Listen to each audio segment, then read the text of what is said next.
Hi student, कैसे हैं आप। My name is Vidyasagar Shrivastava. देखिए स्टूडेंट, आज हम लोग असर्शन रीजन क्वेश्चन पढ़ेंगे सेकेंड ईयर फिजिक्स के लिए। अब इस समय नियर अबाउट ऑल बोर्ड जो है असर्शन रीजन क्वेश्चन पूछते हैं, ठीक, और सारे कंपटीशंस में क्वेश्चन पूछे जाते हैं। तो हमने करंट इलेक्ट्रिसिटी के टफेस्ट जो असर्शन रीजन क्वेश्चन है वो यहाँ लिए हुए हैं, जो डिफरेंट ईयर्स में बोर्ड में भी आए हुए हैं। ठीक, आप इनको देखिए, स्टडी करिए और समझिए। आप देखिए स्टूडेंट, हर क्वेश्चन में असर्शन गिवन होगा, रीजन गिवन होगा, और ये 4 ऑप्शन होंगे, 4 ऑप्शंस होंगे। इन 4 ऑप्शंस में से 1 आपको करेक्ट करना है हर क्वेश्चंस में। फर्स्ट ऑप्शन है both A and R are true and R is the correct explanation of A. Second option है both A and R are true but R is not the correct explanation of A. Third option है A is true but R is false. D option है both A and R are false. अब देखो student, question ऊपर screen पर लगा हुआ है। Question हम पढ़ते हैं। The internal resistance of a cell decreases when the immersed area of electrodes in the electrolyte increases. R दिया हुआ internal resistance of a cell is its characteristic property. अब देखो स्टूडेंट, जो पहला पार्ट दिया हुआ है, पहले पार्ट में जो इंटरनल रेजिस्टेंस होता है वो डिपेंड किस पर करता है, ठीक। तो R प्रोपोर्शनल टू होता है D के, यानी इलेक्ट्रोड के बीच डिस्टेंस के डायरेक्टली प्रोपोर्शनल होता है, ठीक। और एरिया जो होती है, एरिया के इन्वर्सली प्रोपोर्शनल होता है, डिप्ड एरिया, इमर्स्ड एरिया। तो जितना एरिया इसका डिप्ड है उसके इन्वर्सली प्रोपोर्शनल होगा, यानी R प्रोपोर्शनल टू 1/A होगा, जो इंटरनल रेजिस्टेंस ऑफ सेल का है, ठीक। तो ये हमारा ए जो हुआ असर्शन, ये ट्रू है, लेकिन ये सेल की कैरेक्टरिस्टिक्स नहीं है इंटरनल रेजिस्टेंस, ठीक।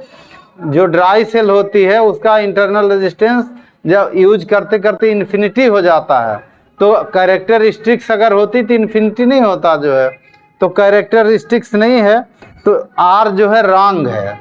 इसका मतलब हमारा ऑप्शन सी करेक्ट होगा इसमें। तो इसमें ऑप्शन हमारा आंसर होगा सी, ठीक। Assertion: when the cell is connected in a circuit having large resistance, the terminal voltage tends to become equal to the EMF of the cell. जब बहुत ज़्यादा रेजिस्टेंस कनेक्ट हो जाएगा, हाई रेजिस्टेंस, ठीक, तो उस कंडीशन में हमारे सेल का जो टर्मिनल वोल्टेज है वो नियर अबाउट सेल के EMF के इक्वल हो जाता है, ठीक। रीजन दिया हुआ है E minus V is equal to I R, E minus V is equal to I R दे रखा है, ठीक।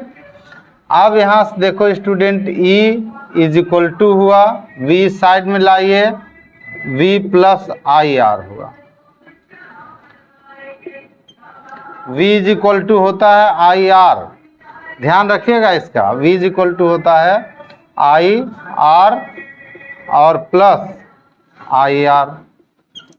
आई कॉमन कर लीजिए, तो आई कॉमन हो गया, इधर हो गया आर और प्लस आर आ गया, ठीक।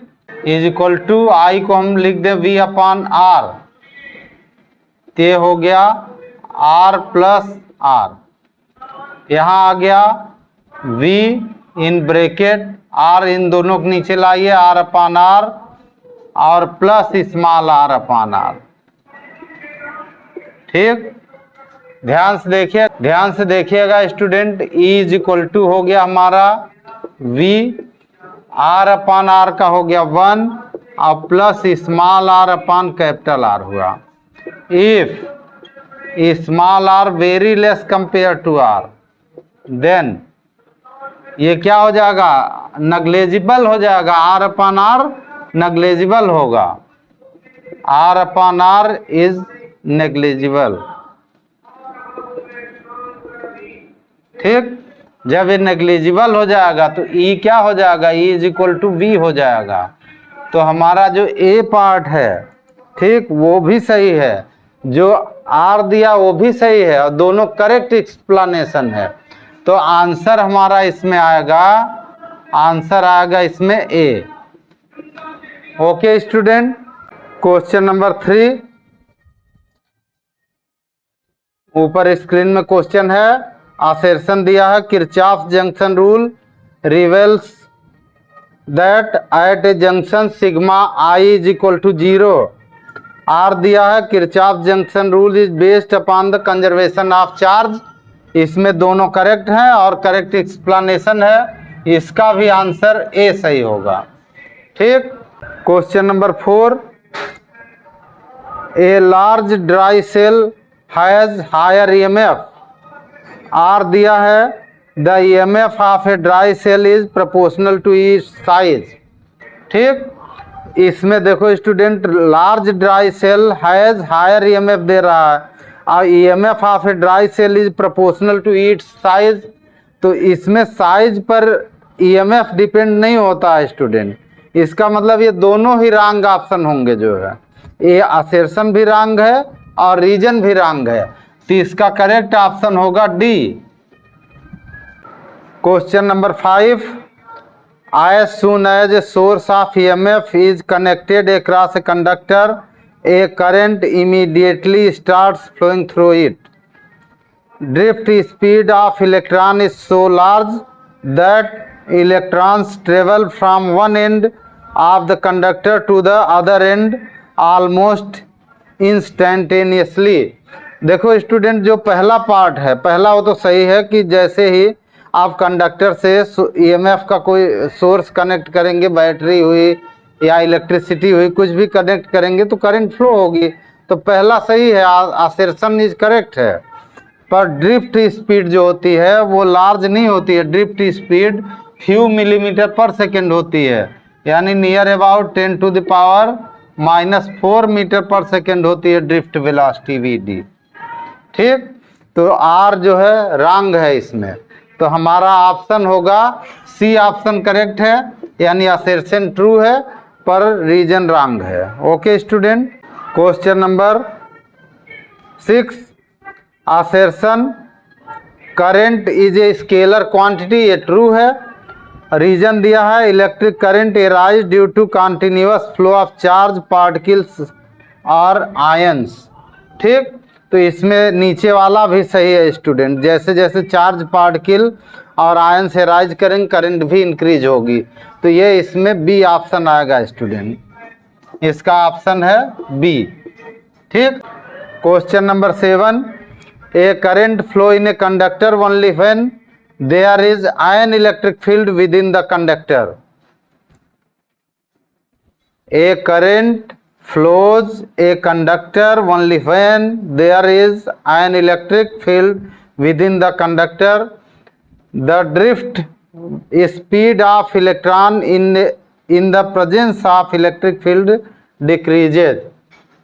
अब देखो स्टूडेंट 7 का जो ए ऑप्शन है, current flows in a conductor only when there is an electric field within the conductor, ये सही है कि इलेक्ट्रिक फील्ड होगी तो करंट फ्लो होगी। ठीक, दूसरा कह रहा the drift speed of electron in presence of electric field decreases, तो इलेक्ट्रिक फील्ड इलेक्ट्रॉन को ड्रिफ्ट करती है, उसकी वेलोसिटी बढ़ाती है, तो ये रॉन्ग होगा, तो इसका ऑप्शन आएगा सी, 7 का ऑप्शन सी आएगा। ठीक है, question number 8 an electric bulb becomes dim when an electric heater in parallel circuit is switched on, dimness decreases after some time.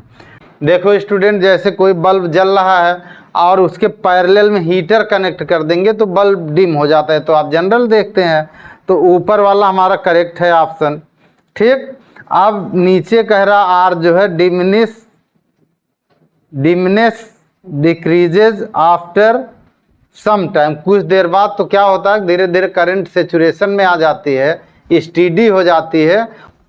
After some time current reach on steady state, therefore diminish decreases after some time।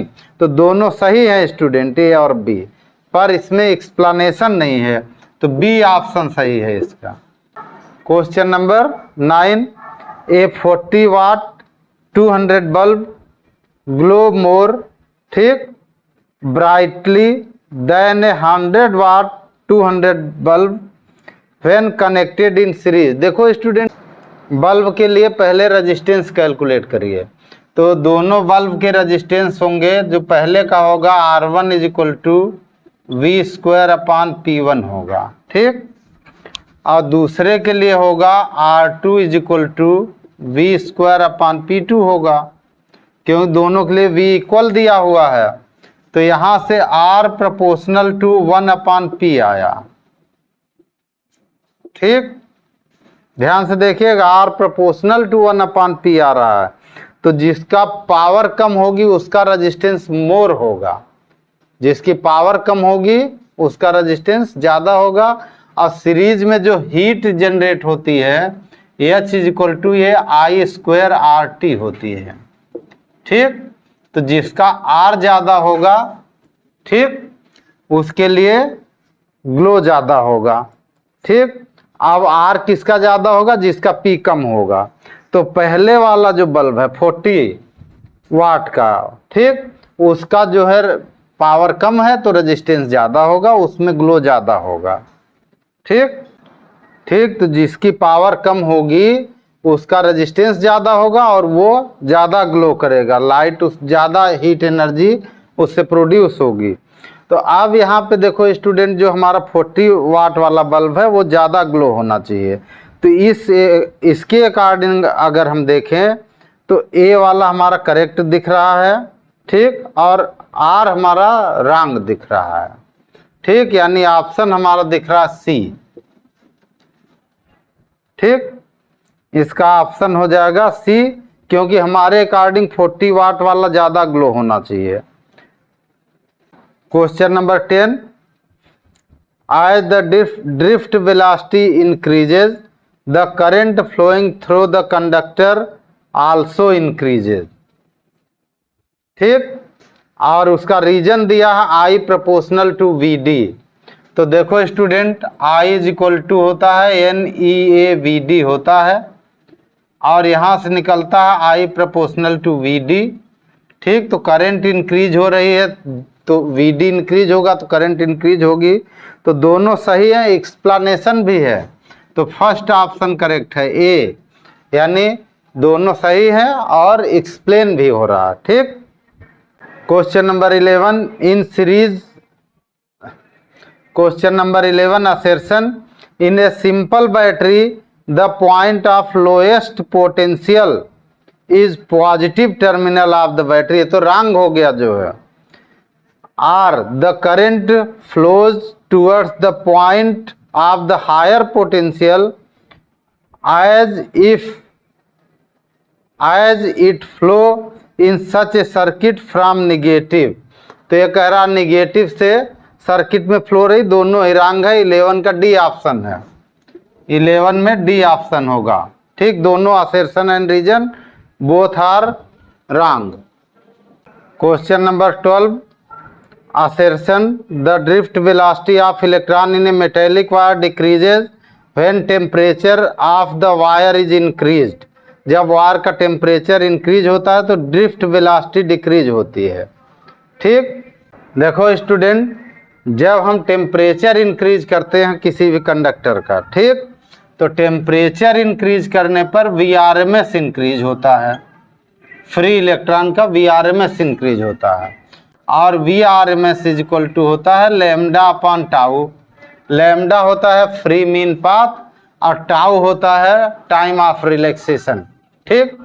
इसका मतलब अगर VRMS increase होगा तो tau decrease होगा, क्योंकि lambda हमारा constant रहता है। अगर हमारा टाउ डिक्रीज हो रहा है तो जो ड्रिफ्ट वेलोसिटी का फार्मूला होता है VD is equal to EV upon ML tau होता है, VD is equal to EV upon ML tau. तो जब टाउ डिक्रीज हुआ, ध्यान दीजिए, तो ड्रिफ्ट वेलोसिटी क्या होगी? डिक्रीज होगी। तो टेम्परेचर इंक्रीज करने पर ड्रिफ्ट वेलोसिटी डिक्रीज होगी। ये तो हमारा ऑप्शन सही हो रहा है, इसका मतलब हमारा असर्शन सही है। On increasing temperature conductivity of metal decrease. तो दूसरा भी स्टूडेंट, टेम्परेचर से कंडक्टिविटी डिक्रीज होती है क्योंकि रेजिस्टेंस इंक्रीज होता है। तो कंडक्टिविटी जी जो होती है, जी इज इक्वल टू 1/r होता है। इसका मतलब 12 हमारा बी ऑप्शन है, दोनों करेक्ट हैं।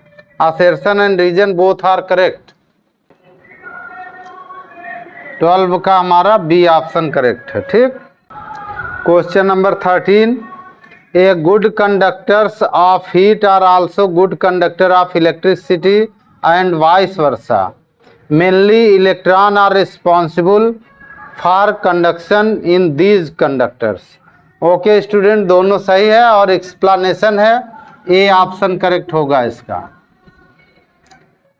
Question number 14, if a dry cell of EMF E and internal resistance R is cut into two half, the EMF of each half is E by 2.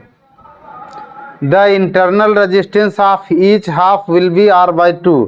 देखो student, ये दोनों ही रॉन्ग हैं, D option होगा, क्योंकि जो EMF है और internal resistance है ये उनके साइज पर डिपेंड नहीं करते हैं, इनके कि वो सेल का कटा है कि नहीं कटा, कैसा है, इस पर डिपेंड नहीं होता है। वो डिपेंड होता है इलेक्ट्रोड का कितना एरिया ड्रिप है और उनके बीच कितनी डिस्टेंस है, इस पर डिपेंड होगा। ठीक। तो 14 में बोथ आर रॉन्ग है, यानी डी ऑप्शन करेक्ट है। Question number 15, assertion if a wire is stretched to double its length its resistance becomes 4 times the resistance of a conductor are proportional to L upon A। देखो student, जब हम किसी wire को stretch करते हैं तो उसका जो रेजिस्टेंस आता है फाइनल का R dash is equal to L dash upon L to the whole square. R हमारा इनिशियल है और ये फाइनल है। अब L डैश अपॉन L का स्क्वायर करेंगे तो अगर लेंथ जो है 2 टाइम्स कर देंगे तो रेजिस्टेंस 4 टाइम्स हो जाएगा। ये सही है और ये फार्मूला तो बना हमारा इसी से है, R proportional to L upon A से, ये इसी से डिराइव होता है। तो ए ऑप्शन करेक्ट है। इसमें 15 में दोनों ट्रू हैं और एक्सप्लेनेशन भी है। Question number 16, two electric bulb of 50 watt and 100 watt are given when connected in series। 50 watt bulb glows more but when connected in parallel 100 watt bulb glow more। अब देखो स्टूडेंट, इन सीरीज, ठीक, series के लिए हम जब भी लगाएंगे formula तो हमारा रेजिस्टेंस का फार्मूला होता है 1/P प्रोपोर्शनल टू P, और जो हमारी हीट जनरेट होगी H is equal to I square RT होगी। ठीक। अब यहाँ पर देखो स्टूडेंट, जिसकी पावर, ध्यान से देखिएगा, जिसकी पावर कम है उसका रेजिस्टेंस ज़्यादा होगा, तो रेजिस्टेंस ज़्यादा होगा तो हीट वो ज़्यादा प्रोड्यूस करेगा। तो ये फार्मूला हमारा होता है, इससे ये पता लग रहा है कि सीरीज में जिसकी पावर कम होगी वो ज़्यादा ग्लो करेगा। सही लिखा है वो। और इन पैरेलल,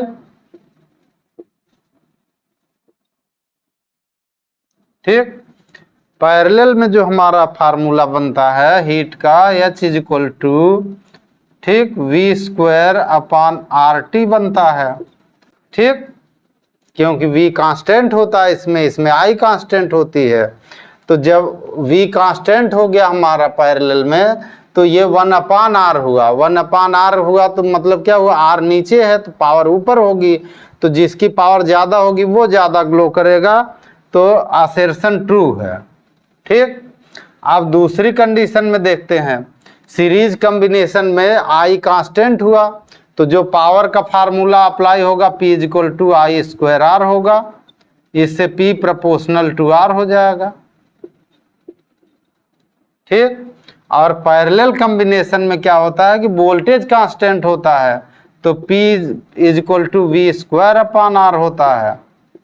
ठीक, तो यहाँ से क्या हो जाएगा, P proportional to 1 upon R होगा, क्योंकि हमारा वोल्टेज जो है कांस्टेंट है। तो हमारा नीचे वाला भी सही है और इन्हीं फार्मूलों से इधर कैलकुलेशन हुआ है, तो इसका मतलब ए ऑप्शन करेक्ट है। बोथ असर्शन रीजन करेक्ट है और करेक्ट एक्सप्लेनेशन भी है, तो आंसर हमारा ए हो गया। Okay student, question number 17 assertion, if two wires of different metal having same cross sectional area are joined in series, the electric field in them would be equal when current pass through the composite wire. When wire are connected in series, potential difference across their ends are equal. ठीक, जब अलग अलग material के होंगे तो उनमें number of free electrons अलग हो जाएंगे, नंबर ऑफ फ्री इलेक्ट्रॉन्स अलग होंगे, ड्रिफ्ट अलग होंगे। ठीक, तो ये हमारा ए भी रॉन्ग है और आर भी रॉन्ग है। जो है पैरेलल में पोटेंशियल डिफरेंस सेम होता है, सीरीज में पोटेंशियल डिफरेंस सेम नहीं होता, करंट सेम होती है। तो 17 का डी ऑप्शन करेक्ट है। ठीक, टर्मिनल वोल्टेज ऑफ सेल में be less than equal to or greater than its EMF. देखो स्टूडेंट, टर्मिनल वोल्टेज के दो फार्मूले हमने पढ़े हैं, एक तो चार्जिंग का पढ़ा है हमने। ठीक, चार्जिंग का फार्मूला होता है V is equal to E plus I R होता है। एक हमने डिस्चार्जिंग का पढ़ा है,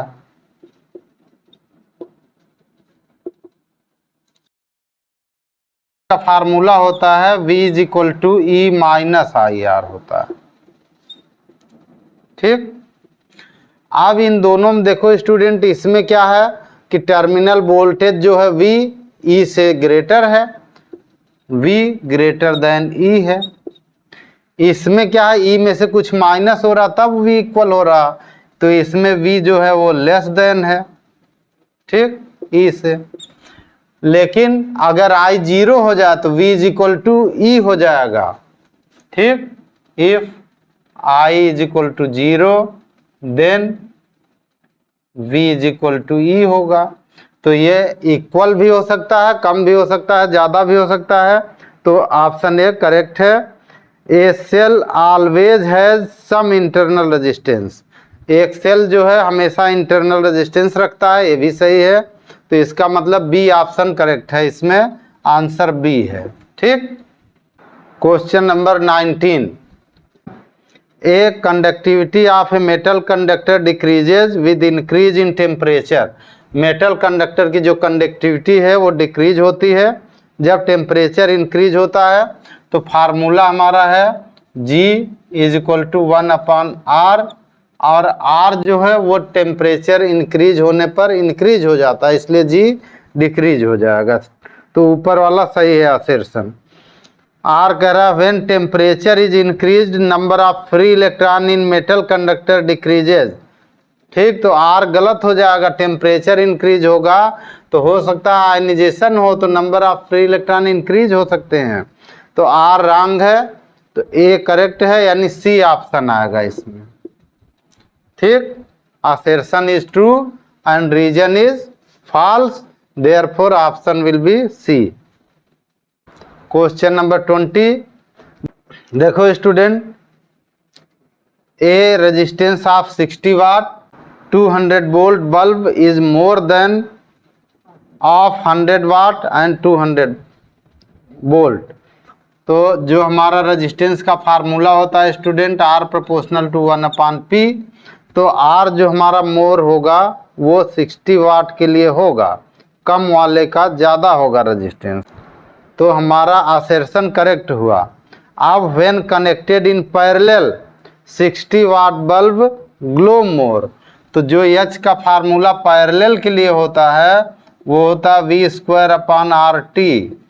ठीक, तो जिसका R कम होगा उसकी पावर ज़्यादा होगी और वो ज़्यादा ग्लो करेगा। तो R जिसका कम है, ठीक, वो कौन है, 100 वाट वाला है, तो 100 वाट वाला ज़्यादा ग्लो होना चाहिए, तो आर रंग है, तो ऑप्शन हमारा होगा सी। ओके स्टूडेंट, आप हमारा चैनल देखते रहिए, लाइक और सब्सक्राइब करते रहिए और अपना ज्ञान बढ़ाते रहिए। Good day students.